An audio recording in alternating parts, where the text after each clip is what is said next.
26,536 കമ്പനികൾ കഴിഞ്ഞ 2 വർഷത്തിനിടയ്ക്ക് കേരളത്തിൽ ക്ലോസ് ആയി പോയിട്ടു.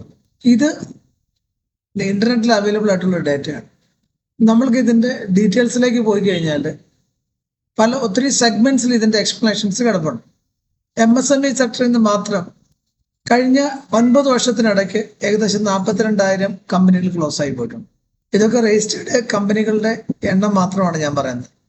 ഇതിൽ ആശ്വസിക്കാനുള്ള ഒരു വകയെന്ന് പറഞ്ഞാൽ പുതുതായിട്ട് തുടങ്ങുന്ന സ്റ്റാർട്ടപ്പ് കമ്പനികൾ തുടങ്ങിയ വർഷം തന്നെ ക്ലോസ് ആയി പോകുന്ന ഒരു ട്രെൻഡ് കേരളത്തിലും ഇന്ത്യയിലെ പല സംസ്ഥാനങ്ങളിലും ഓൾറെഡി ഉണ്ട്.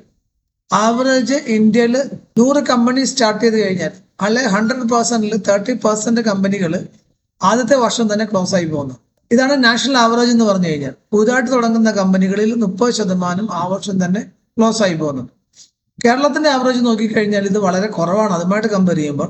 അതായത് പുതുതായിട്ട് സ്റ്റാർട്ടപ്പ് ആയിട്ട് വരുന്ന കമ്പനികളിൽ 15% മാത്രമാണ് ആദ്യത്തെ വർഷം ക്ലോസ് ആയി പോകുന്നത്. ഓരോ ജില്ല വൈസായിട്ട് നമ്പർ ഓഫ് കമ്പനികൾ ക്ലോസ് ആയി പോകുന്നതിന്റെ എണ്ണം എടുത്തു കഴിഞ്ഞാൽ മലപ്പുറം ജില്ലയിൽ മാത്രമായിട്ട് 2031 കമ്പനികൾ ക്ലോസ് ആയിട്ടുണ്ട്. കണ്ണൂരിൽ മാത്രം ഏകദേശം 1845 കമ്പനികൾ ക്ലോസ് ആയിട്ടുണ്ട്. പാലക്കാട് മാത്രമായിട്ട് ഏകദേശം 1850 കമ്പനികൾ ക്ലോസ് ആയിട്ടുണ്ട്. എറണാകുളത്ത് 1829. എറണാകുളം ഒരു ഫാസ്റ്റ് ഡെവലപ്പ് ആയിട്ടുള്ള കേരളത്തിലെ ഏറ്റവും കേരളത്തിന്റെ എക്കണോമിക് ക്യാപിറ്റൽ എന്ന് പറയുന്നതാണ് കൊച്ചി. അവിടെ മാത്രം 1829 കമ്പനികൾ ക്ലോസ് ആയിട്ടുണ്ട്. ഇതിന്റെ മീനിങ് എന്ന് പറഞ്ഞു കഴിഞ്ഞാൽ നമ്മൾ ഇൻഡസ്ട്രി ഫ്രണ്ട്ലി ആണോ ഇല്ലയോ, അല്ലെങ്കിൽ ഇൻഡസ്ട്രിയുമായിട്ട് ബന്ധപ്പെട്ടിരിക്കുന്ന ഇഷ്യൂസ് കറക്റ്റായിട്ട് അഡ്രസ് ചെയ്യപ്പെടുന്നുണ്ടോ ഇല്ലയോ എന്നുള്ള കാര്യങ്ങളുമുണ്ട്. അപ്പോൾ നാഷണൽ ആവറേജുമായിട്ട് ബന്ധപ്പെട്ട് നമ്മൾ കമ്പയർ ചെയ്യുമ്പോൾ നമ്മൾ 15% ആണ് ആവറേജ് ഒരു ആദ്യത്തെ വർഷം തന്നെ ക്ലോസ് ആയി പോകുന്ന കമ്പനികളുടെ എണ്ണം എടുത്തു കഴിഞ്ഞാൽ. എന്തുകൊണ്ടാണ് നമുക്ക് high early failure rate of MSMEs is happening എന്നുള്ളതിനെ പറ്റി തീർച്ചയായിട്ടും നമ്മൾ അന്വേഷിക്കേണ്ട കാര്യം തന്നെയാണ്. ഇതിന്റെ ഒരു പ്രത്യേക കാര്യം എന്ന് വെച്ച് കഴിഞ്ഞാൽ സ്റ്റാർട്ടപ്പ് കമ്പനികൾ സർവൈവ് ചെയ്യുന്നുണ്ടോ ഇല്ലയോ, അല്ലെങ്കിൽ what are the challenges behind it, ഇതൊരു കാര്യമാണ്. രണ്ടാമത്തെ ഒരു കാര്യം എന്ന് വെച്ച് കഴിഞ്ഞാൽ എക്കണോമിക് പ്രഷേഴ്സ്. അതായത് എക്കണോമിക് പ്രഷേഴ്സ് എന്ന് പറഞ്ഞു കഴിഞ്ഞാൽ ഫ്ലക്ച്വേഷൻസ് ഇൻ ദ മാർക്കറ്റ്, അതുപോലെ തന്നെ ക്യാപിറ്റലിൽ വരുന്ന ഷോർട്ടേജുകൾ, അതുപോലെ ചേഞ്ചിങ് കൺസ്യൂമർ ബിഹേവിയറുകൾ, അതുപോലെ ചെറിയ ബിസിനസ്സുകൾ നടത്തിക്കൊണ്ട് പോകുന്നതുമായിട്ട് ബന്ധപ്പെട്ട് വളരെയധികം സ്ട്രെയിൻ ചെയ്യപ്പെടുന്ന സിറ്റുവേഷന്, ഇതെല്ലാം തന്നെ എക്കണോമിക് പ്രഷേഴ്സാണ്. ഇപ്പം സാധാരണഗതിയിൽ ഒരു മൈക്രോ ഫാമിലി പെട്ടിരിക്കുന്ന ഒരു വ്യക്തി ഒരു കമ്പനി സ്റ്റാർട്ട് ചെയ്യുകയാണെന്നുണ്ടെങ്കിൽ അയാൾക്ക് തീർച്ചയായിട്ടും അയാളുടെ ഫാമിലിയുടെ കാര്യം നോക്കണം, അതുപോലെ തന്നെ അയാളുടെ ചെറിയ ബിസിനസിന്റെ ആവശ്യങ്ങൾ നോക്കണം, അതുമായിട്ട് ബന്ധപ്പെട്ട് ലോൺ എടുത്തിട്ടുണ്ടെങ്കിൽ അത് തിരിച്ചടയ്ക്കണം, അതുപോലെ തന്നെ അതുമായിട്ട് ബന്ധപ്പെട്ട് വരുന്ന മാർക്കറ്റ് ഡിമാൻഡ്സ് അനുസരിച്ചിട്ട് അയാളുടെ പ്രൊഡക്റ്റുകളിൽ സർവീസുകളിൽ അയാൾ വ്യത്യാസം വരുത്താനായിട്ട് തയ്യാറാണ്. അപ്പൊ ഇതെല്ലാം ഒരു കൈൻഡ് ഓഫ് എക്കണോമിക് പ്രഷേഴ്സാണ്. അപ്പോൾ ഇത് തന്നെയല്ല, ഇതുമായിട്ട് ബന്ധപ്പെട്ട് ഇനി ഒരു സെക്ടറൽ ചലഞ്ചസ് വേറെയുണ്ട്. നമ്മൾ കാണുന്ന ട്രഡീഷണൽ ആയിട്ടുള്ള കേരളത്തിൽ പരമ്പരാഗത വ്യവസായങ്ങൾ പലതും നമ്മൾ കാണാറുണ്ട്. ചിലത് നിന്ന് പോയിട്ടുണ്ട്, അല്ലെങ്കിൽ ചിലത് വളരെയധികം സബ്സിഡിയിലും ഗ്രാൻഡിലും അങ്ങനെയൊക്കെയുള്ള സപ്പോർട്ട് ഗവൺമെന്റ് കൊടുത്തിട്ട് പോലും അവർക്ക് മുന്നോട്ട് കൊണ്ടുപോകാൻ സാധിക്കുന്നില്ല. ഇങ്ങനത്തെയുള്ള ഒത്തിരിയും കാര്യങ്ങളുണ്ട്. അതുപോലെ തന്നെ ഈ സെഗ്മെന്റുമായിട്ട് ബന്ധപ്പെട്ട് വളരെ കുറഞ്ഞ പ്രൊഡക്ടിവിറ്റി സംഭവിക്കുന്നു. പ്രൊഡക്ടിവിറ്റി എന്ന് പറഞ്ഞു കഴിഞ്ഞാൽ എപ്പോഴും ഈ ടെക്നോളജിയുമായിട്ട് ബന്ധപ്പെട്ട കാര്യമാണ്. നമ്മൾ സമയാസമയങ്ങളിൽ ടെക്നോളജി അപ്ഗ്രേഡ് ചെയ്തില്ലെങ്കിൽ നമുക്ക് ഒരിക്കലും പ്രൊഡക്ടിവിറ്റി കൊണ്ടുവരാൻ സാധിക്കത്തില്ല. അതുപോലെ തന്നെ ഒരു ഇൻഡസ്ട്രി, ആ ഇൻഡസ്ട്രിയുമായിട്ട് ബന്ധപ്പെട്ട് ആൾക്കാരോട് ഒരു തൊഴിൽ ചെയ്യണമെന്നുണ്ടെങ്കിൽ അവർക്ക് നല്ല വേജസ് കിട്ടിയിരിക്കണം. അപ്പോൾ ലോ വേജസ് എവിടെയാണോ കിട്ടുന്നത് അവിടെ ആൾക്കാർ കൂടുതൽ വർക്ക് ചെയ്യാനായിട്ട് താല്പര്യപ്പെടത്തില്ല. അതിന്റെ പ്രധാനപ്പെട്ട കാര്യം എന്ന് വെച്ച് കഴിഞ്ഞാൽ ലോ വേജസ് കൊണ്ട് എങ്ങനെയാണ് ആൾക്കാർക്ക് ഫാമിലി നടത്തിക്കൊണ്ടു പോകാൻ പറ്റുന്നത്. ഡേ ടു ഡേ അഫയേഴ്സ് നമ്മൾ നോക്കുകയാണെങ്കിൽ ഓരോ ദിവസവും സാധനങ്ങൾക്ക് ചിലപ്പോൾ വില കൂടുന്നു. നമുക്ക് അത്യാവശ്യ സാധനങ്ങളുടെ തന്നെ വില എത്ര ശതമാനം കൂടിയിട്ടുണ്ടോ ഓരോ വർഷവും. അപ്പോൾ അതുപോലെ തന്നെ ടെക്നോളജി ഉണ്ടെന്ന് അറിയാമെങ്കിലും അഡോപ്റ്റ് ചെയ്യാനായിട്ട് സാധിക്കാതെ വരിക. അതുപോലെ തന്നെ നമ്മുടെ കോമ്പറ്റീറ്റേഴ്സ് അവർ ഹൈലി മെക്കനൈസ്ഡ് ആണ്, ബിഗർ കമ്പനീസ് ആണ്. എങ്ങനെയാണ് നമ്മൾ കോമ്പീറ്റ് ചെയ്യാൻ സാധിക്കുന്നത്? അല്ലെങ്കിൽ ഒരു ഇൻഡസ്ട്രിയിൽ നിന്ന് വേറെ ഇൻഡസ്ട്രിയിലേക്ക് എങ്ങനെ ഡൈവേഴ്സിഫൈ ചെയ്ത് പോകാൻ സാധിക്കും? ആ പ്രൈസ് വോളറ്റിലിറ്റി എങ്ങനെയാണ് നമ്മൾ മാനേജ് ചെയ്യാൻ സാധിക്കുന്നത്? ഇതിനൊക്കെ വളരെയധികം ക്വസ്റ്റ്യൻസ് ഓരോ ചെറിയ ബിസിനസ്സുകാരും ഫേസ് ചെയ്യുന്നുണ്ട്. ഇൻഫ്രാസ്ട്രക്ചർ എന്നുള്ളത് വേറൊരു ഘടകമാണ്. അതുപോലെ തന്നെ അതുമായിട്ട് ബന്ധപ്പെട്ടിരിക്കുന്ന റെഗുലേറ്ററി അഫയേഴ്സ് വേറൊരു ഘടകമാണ്. കേരള എന്ന് പറഞ്ഞു കഴിഞ്ഞാൽ government of Kerala actually pushing the reforms. Okay, എന്താണ് പുതുതായിട്ട് ഇൻഡസ്ട്രികൾ വരണമെന്ന് ആഗ്രഹിക്കുന്നു, പുതിയ ബിസിനസ് വരണമെന്ന് ആഗ്രഹിക്കുന്നു, എക്സിസ്റ്റിംഗ് ആയിട്ടുള്ള ബിസിനസ്സുകളെ ശക്തിപ്പെടുത്തണമെന്ന് ആഗ്രഹിക്കുന്നു. അതുപോലെ ചിലപ്പോൾ നേരത്തെ ശരിക്കും പറഞ്ഞാൽ ഒത്തിരിയും ബ്യൂറോക്രാറ്റിക് ഡിലേസ് ഉണ്ടായിരുന്നു, നമുക്ക് പറയാൻ പറ്റുന്നുണ്ടായിരുന്നു. ഇപ്പോൾ കുറച്ചൊക്കെ ഈ ഒരു കേസുമായിട്ട് ബന്ധപ്പെട്ടിട്ട് ലാൻഡ് യൂസ്, അതുമായിട്ട് ബന്ധപ്പെട്ട കൺസ്ട്രൈൻസ് ഒക്കെ കുറച്ചൊക്കെ അതിന്റെ ഒബ്സ്റ്റാക്കിൾസ് ഒക്കെ ഏകദേശമൊക്കെ കുറഞ്ഞ രീതിയിലാണ് ഇപ്പൊ കാണപ്പെടുന്നത്. നമ്മൾ കേരളത്തിൽ പൊതുവായിട്ട് നോക്കിക്കഴിഞ്ഞാൽ ഇവിടെ ചില ബിസിനസ്സുകൾക്ക് ഇപ്പോൾ പുതുതായിട്ട് ഇവിടെ ഒരു നല്ലൊരു ഏരിയ ആയിട്ട് ഡെവലപ്പ് ചെയ്ത് വരുന്നുണ്ട്. നമ്മൾ നോക്കുമ്പോൾ എയറോസ്പേസ് ആൻഡ് ഡിഫൻസ്, ഈ സെഗ്മെന്റുമായിട്ട് ബന്ധപ്പെട്ടിട്ടുള്ള റിസർച്ച് ആൻഡ് ഡെവലപ്മെന്റ് വർക്കുകൾ ഒത്തിരി നമ്മുടെ കേരളത്തിൽ നടക്കുന്നുണ്ട്. ആർട്ടിഫിഷ്യൽ ഇന്റലിജൻസുമായിട്ട് ബന്ധപ്പെട്ടിരിക്കുന്ന വർക്കുകളെ, റോബോട്ടിക്സുമായിട്ട് ബന്ധപ്പെട്ടിരിക്കുന്ന വർക്കുകളെ, എഞ്ചിനീയറിംഗുമായിട്ട് ബന്ധപ്പെട്ടിട്ടുള്ള റിസർച്ച് ആൻഡ് ഡെവലപ്മെന്റ് വർക്കുകളെ, ഇങ്ങനത്തെ വർക്കുകൾക്കെല്ലാം as per the current government പോളിസികളിൽ പുതിയ പുതിയ ബിസിനസ്സുകൾ ചെയ്യാനുള്ള ഓപ്പർച്യൂണിറ്റി വളരെയധികം വരുന്നുണ്ട്. ദെൻ ടൂറിസം, ഫുഡ് പ്രോസസ്സിങ്, അതുപോലെ ഫിനാൻസ് ടെക്നോളജി, ഫിൻടെക്, ഇതുമായിട്ട് ബന്ധപ്പെട്ട് ഒത്തിരിയും പുതിയ പ്രോജക്റ്റുകൾ വരുന്നുണ്ട്. ഒത്തിരിയും നമ്മളിപ്പോൾ പാൻഡമിക് ടൈം എടുക്കുകയാണെങ്കിൽ തന്നെ ഏകദേശം ഒരു 350 കമ്പനികൾ കൂടുതലായിട്ടാണ് ഈ ഫിൻടെക്കിൽ മാത്രം രജിസ്റ്റർ ചെയ്യപ്പെട്ടിരിക്കുന്നത്. അതുപോലെ തന്നെ ഇലക്ട്രോണിക്സ് ആൻഡ് മീഡിയ ഡിവൈസസ്, ഇതെല്ലാം ഏകദേശം എമർജിംഗ് ആയിട്ട് വരുന്ന ഏരിയകളാണ്.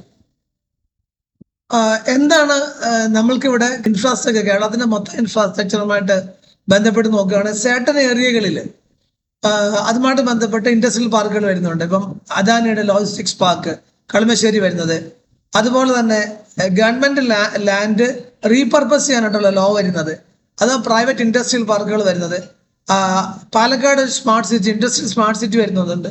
ആക്ച്വലി ഒരു ഇൻഡസ്ട്രിയൽ കോറിഡോർ തന്നെ ഓപ്പൺ ചെയ്ത് കിട്ടുന്നതാണ് ഇതുമായിട്ട് ബന്ധപ്പെട്ട്. ഇങ്ങനെയൊക്കെയുള്ള പല പ്രോജക്റ്റുകൾ വരുന്നുണ്ട്. ലെറ്റ് us see that ഇങ്ങനെയൊക്കെ ആണെങ്കിലും number of companies close down ചെയ്യാനുള്ള കാരണങ്ങൾ എന്താണ്, എന്തൊക്കെ കാരണങ്ങൾ കൊണ്ടാണ് സാധാരണഗതിയിൽ കമ്പനികൾ ക്ലോസ് ഡൗൺ ആയി പോകുന്നത്? Why? Kerala is actually famous for its educational standards. ഏറ്റവും കൂടുതലായിട്ടുള്ള ഒരു ജനതയാണ് കേരളത്തിൽ. ഇന്ത്യയുമായിട്ട് മൊത്തത്തിൽ കമ്പയർ ചെയ്യുമ്പോൾ ഇവിടെ ഉള്ളത് എഡ്യൂക്കേഷൻ സ്റ്റാൻഡേർഡ് വളരെ കൂടുതലായിട്ടുള്ള ഒരു ജനതയാണ്. അപ്പൊ ഇങ്ങനത്തെ ഒരു ജനതയ്ക്കുമായിട്ട് ബന്ധപ്പെട്ട് നമ്മൾ നോക്കുമ്പം നമ്മളുടെ കുട്ടികളൊക്കെ ആണെങ്കിലും പഠിച്ചിരിക്കുന്ന ആൾക്കാരെല്ലാവരും തന്നെ പുറത്തേക്ക് പോയി ഒത്തിരി പേര് ജോലി ചെയ്യുന്നുണ്ട്. വർഷങ്ങളായിട്ട് കേരളത്തിലുള്ള മജോറിറ്റി ആയിട്ടുള്ള യൂത്ത് എന്ന് പറഞ്ഞു കഴിഞ്ഞാൽ they are fascinated with overseas works. And ഇവിടെ ഒരു ഇൻഡസ്ട്രിയലൈസേഷൻ അല്ലെങ്കിൽ ഇവിടെ number of companies close down ചെയ്യുന്നത് മാറുകയും ബെറ്റർ വേജസ് കൊടുക്കുകയും ചെയ്തു കഴിഞ്ഞാൽ തീർച്ചയായിട്ടും ഇവിടെ കൂടുതൽ ആൾക്കാർ വരും. നമുക്ക് ഇതുമായിട്ട് ബന്ധപ്പെട്ട റീസൺസിലേക്ക്, ഇൻസൈറ്റിലേക്ക് നമുക്കൊന്ന് കടന്നു പോകാം. ഇതിൽ നിങ്ങളുടെ അഭിപ്രായങ്ങളും വളരെ വിലയേറിയതാണ്. കാരണം കേരളത്തിന്റെ പൊതുക്കടം എത്രയാണെന്ന് ഇപ്പോൾ ഒരു സാധാരണ കേരളത്തിലുള്ള ഒരു വ്യക്തിക്ക് അറിയാം. ഈ പൊതുക്കടം എങ്ങനെയാണ് നമുക്ക് കുറയ്ക്കാൻ സാധിക്കുന്നത് വെച്ച് കഴിഞ്ഞാൽ അതിന് സാധാരണഗതിയിൽ ടാക്സേഷൻ കൊണ്ട് മാത്രമായിട്ട് ഇതൊന്നും നടക്കത്തില്ല.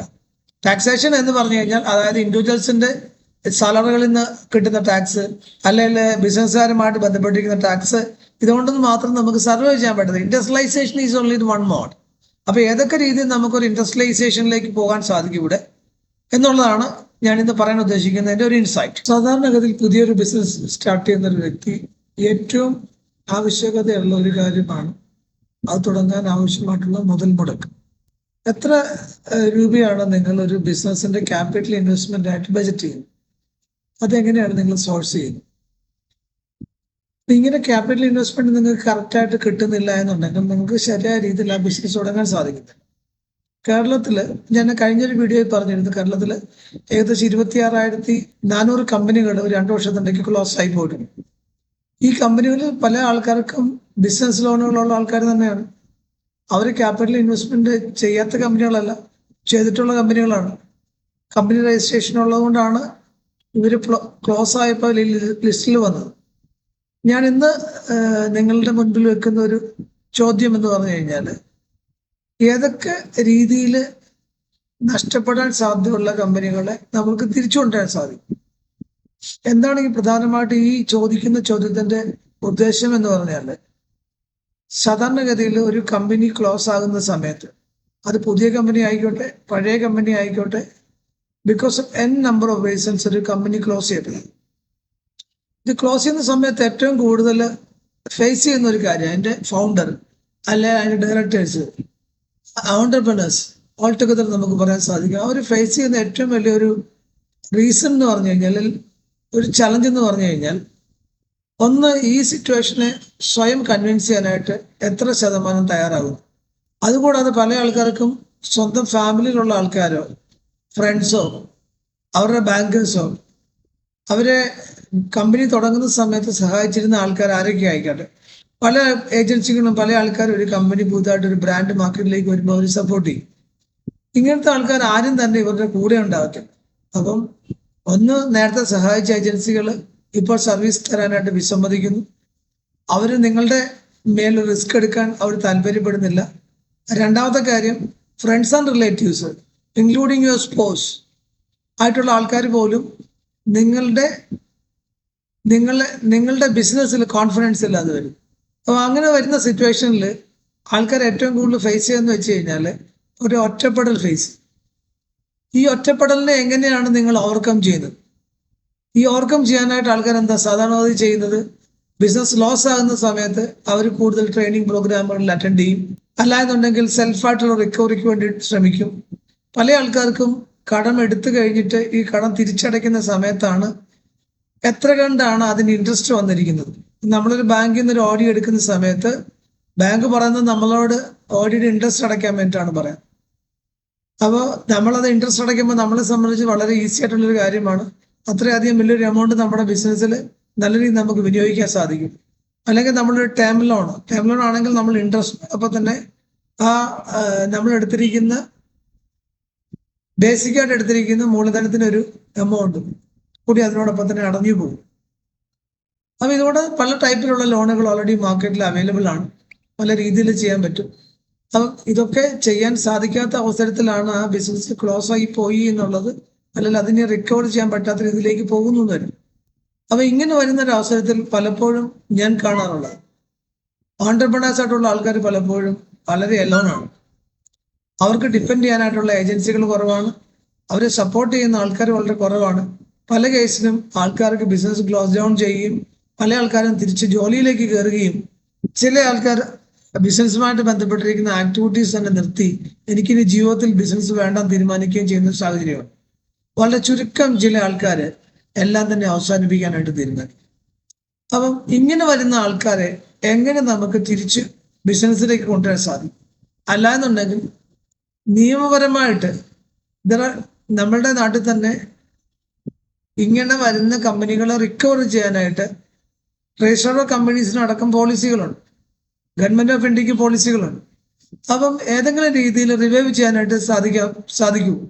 റിവൈവൽ എന്ന് പറഞ്ഞു കഴിഞ്ഞാൽ എന്താണ്? നമ്മൾക്കിപ്പോൾ സാധാരണഗതിയിൽ ഒരു വ്യക്തിക്ക് ഒരു രോഗം ബാധിക്കുന്ന സമയത്ത് രോഗം തിരിച്ചറിഞ്ഞു കഴിഞ്ഞാൽ ചികിത്സയ്ക്ക് വേണ്ടി ഒരു ഡോക്ടറിന്റെ അടുത്ത് പോകുന്ന ഒരു ഹോസ്പിറ്റൽ അഡ്മിറ്റ് ചെയ്യുന്നു. സർട്ടൺ ടൈമിൽ അയാൾക്ക് വേണ്ട എല്ലാ പരിചരണങ്ങളും കൊടുത്തു കഴിയുമ്പോൾ അയാൾ ജീവിതത്തിലേക്ക് തിരിച്ചു വരുന്നു. ഇതന്നെയാണ് ഒരു ബിസിനസ്സിനെ സംബന്ധിച്ചുള്ളത്. ബിസിനസ്സുകൾ എപ്പോഴും നമ്മൾക്ക് ലാഭമാകാൻ നഷ്ടമാകുന്ന സമയത്ത് നമുക്ക് തീർച്ചയായിട്ടും നമുക്കത് തിരിച്ചു കൊണ്ടുവരാൻ പറ്റാത്ത സാഹചര്യത്തിലാണ് ഒരു റിവൈവൽ പാക്കേജ് അപ്ലൈ ചെയ്യാനായിട്ട് ഈവൻ ഫിനാൻഷ്യൽ ഇൻസ്റ്റിറ്റ്യൂഷൻസ് പോലും ആ സമയത്തേക്ക് ഗ്രീൻ സിഗ്നൽ തരും. അപ്പം നിങ്ങളുടെ ചുറ്റുവട്ടത്തുള്ള ഈ വീഡിയോ കാണുന്ന ആൾക്കാരിൽ പലരും അവർക്കറിയാവുന്ന ഒത്തിരിയും പേരുണ്ടായിരിക്കാം ചിലപ്പോൾ ഇതുപോലെ സാഹചര്യത്തിൽ പെട്ടുപോയ ആൾക്കാർ. അപ്പം അങ്ങനത്തെ ആൾക്കാർക്ക് എങ്ങനെ തിരിച്ചു വരാൻ സാധിക്കുമെന്നുള്ളത് ചെറിയ രീതിയിൽ പറഞ്ഞു കൊടുക്കുന്ന ഒരു ഷോർട്ട് വീഡിയോ ആണ് ഞാൻ ഇന്ന് ഉദ്ദേശിക്കുന്നത്.